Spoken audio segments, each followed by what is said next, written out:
जय श्री कृष्णा दोस्तों, राधे राधे। और आप लोग यहाँ तक सुने थे, ब्राह्मण नित्य पाठ गीता के प्रथम अध्याय का पाठ किया करता था। यहाँ तक आप लोगों को सुनाई थी। अब आगे का वीडियो आप लोगों को सुना रही हूँ। यद्यपि मुझे पूर्व जन्म से ही गीता का प्रथम अध्याय अच्छी तरह कंठस्थ था, तथापि इस वेदा पाठी ब्राह्मण के साहचर्य से वह पाठ और भी अच्छी तरह अभ्यास में आ गया और मैं पुनः इसका अभ्यास करने लगा। एक दिन उस ब्राह्मण के घर में चोरी हो गई। चोर को घर में अन्य सामान तो मिला नहीं, वह मेरा पिंजड़ा ही उठा कर ले भागा। वह गणिका का मित्र था, अतः उस चोर ने पिंजड़े सहित मुझे इस गणिका के हाथों में सौंप दिया। यही कारण है कि अब मैं इस गणिका के पास रहते हुए भी नित्य प्राप्त गीता के प्रथम अध्याय का सत्स्वर पाठ करता हूँ और उसे यह गणिका बड़े शौक से सुनती हैं। तब निश्चय ही गणिका के जिस पुण्य के कारण मेरी मुक्ति संभव हुई, वह गीता के प्रथम अध्याय के श्रवण का ही फल है। सुशर्मा ने गंभीर स्वर में कहा। हाँ, निश्चय ही, तोते ने उत्तर दिया।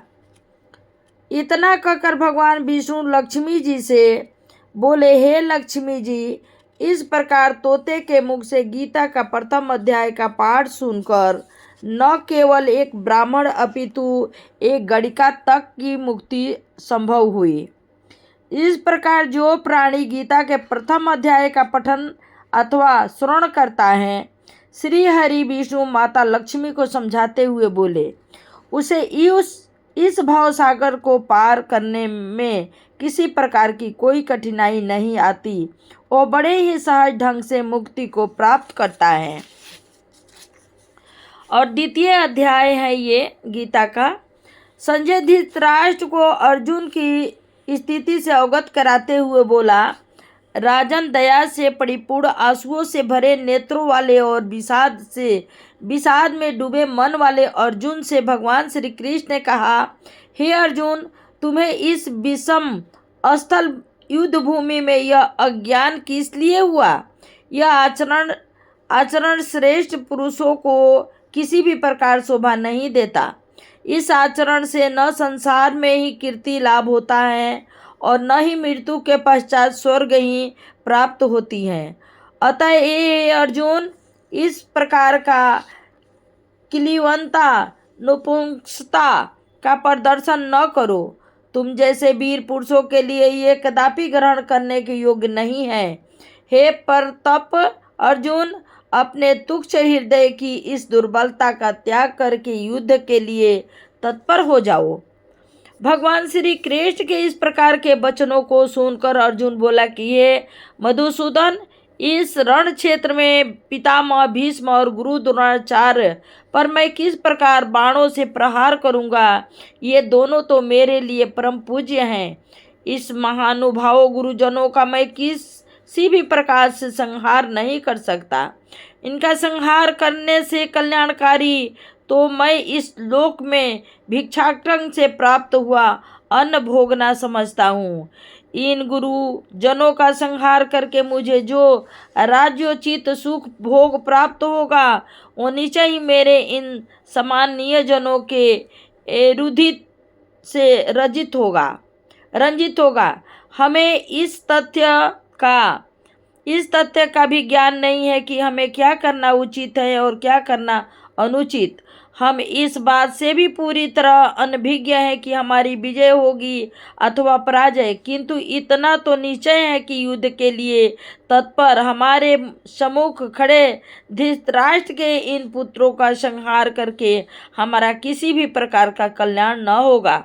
हे कृष्ण, इस भटकाओं में मुझे कायरता ने घेर लिया है, मेरी बुद्धि भ्रमित हो गई है और किस प्रकार के धर्म अधर्म का ज्ञान भी अब मुझ में नहीं रह गया है।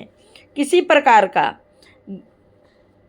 धर्म अधर्म का ज्ञान मुझ में नहीं रह गया है। अतः अब मैं वह बात आपसे ही पूछता हूँ, मेरे लिए निश्चित रूप से कल्याणकारी हो। मैं आपका शिष्य हूँ और आपकी शरण में हूँ, इसलिए आप ही मुझे शिक्षा दीजिए कि क्या धर्म है और क्या अधर्म, ताकि मेरा क्षोभ दूर हो सके। इस क्षोभ के कारण मेरी इंद्रियां सूखने लगी हैं। इस धरती का निष्कंठ और धन्य धान से संपन्न राज्य तथा देवताओं के अधिपति का पद भी यदि मैं प्राप्त कर लूँ तो भी मेरे क्षोभ का निवारण न हो सकेगा। अतः हे प्रभु, आप ही मुझे ज्ञान प्रदान करें। संजय बोला, हे राजन, निंद्रा पर विजय पाने वाला अर्जुन अंतर्यामी भगवान श्री कृष्ण से यह कहते हुए कि मैं युद्ध नहीं करूंगा, मौन हो गया। इसके पश्चात हे भरतवंशी धृतराष्ट्र, शोक निमग्न अर्जुन को मुस्कुराते हुए भगवान श्री कृष्ण इस प्रकार बोले, हे अर्जुन, तुम शोक न करने योग्य लोगों के लिए शोक कर रहे हो। अतः तुम्हें उन लोगों के लिए जिनके लिए तुम शोक कर रहे हो शोक नहीं करना चाहिए। और साथ ही तुम विद्वानों की भांति प्रवचन भी कर रहे हो। विद्वान पुरुषों ऐसे लोगों के लिए जो मृत्यु को प्राप्त हो चुके हैं अथवा अभी इस प्रकार का जीवित है, इनमें से किसी के लिए भी शोक नहीं करते। आत्मा अजर है, अमर है, इसलिए किसी भी प्राणी के लिए शोक करना युक्त संगत नहीं। वास्तव में ऐसा नहीं है कि मैं किसी काल में नहीं था, तू नहीं था, अथवा ये राजा लोग नहीं थे, और न ही ऐसा ही है कि इसके बाद भी हम सब नहीं रहेंगे। जिस प्रकार जीवात्मा की देह में बाल, युवा, वृद्धावस्था आती है, उसी प्रकार इस देव की चौथी अवस्था मृत्यु के रूप में प्राप्त होती हैं। ये चारों तो जीवात्मा की देह के धर्म है। इस प्रक्रिया के अंतिम चरण में आत्मा एक नए शरीर को धारण कर लेती है। इसी प्रकार आत्मा एक प्रकार से अप्रावृत रहती है।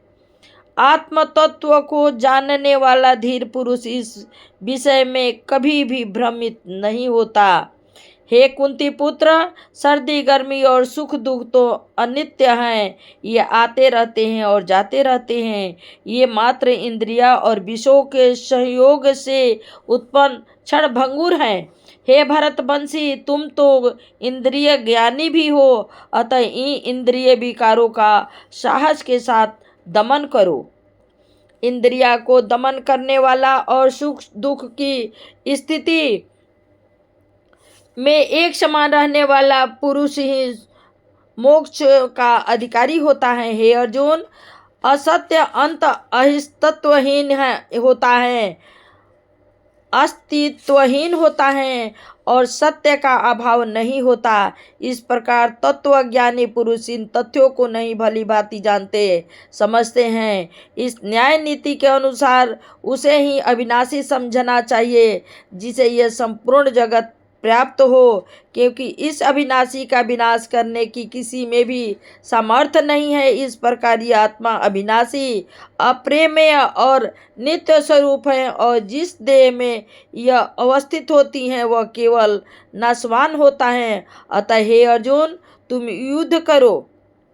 जो व्यक्ति इस आत्मा को मारने वाला समझता है तथा जो इसे मरा हुआ मानता है, वो दोनों ही अज्ञानी हैं। इस प्रकार के लोग नहीं जानते कि आत्मा न तो कभी किसी को मारती है और न ही कभी किसी को द्वारा मारी जाती है। ये आत्मा न तो किसी के काल में जन्म लेती है और न ही मृत्यु को ही प्राप्त होती हैं।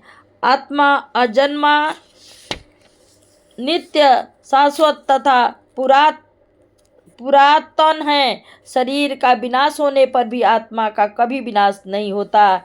हे पृथापुत्र अर्जुन, जो पुरुष इस आत्मा को नित्य, अविनाशी, अजन्मा तथा अव्यय समझता है, वह कैसे किसको मारता है और कैसे किसको मार सकता है।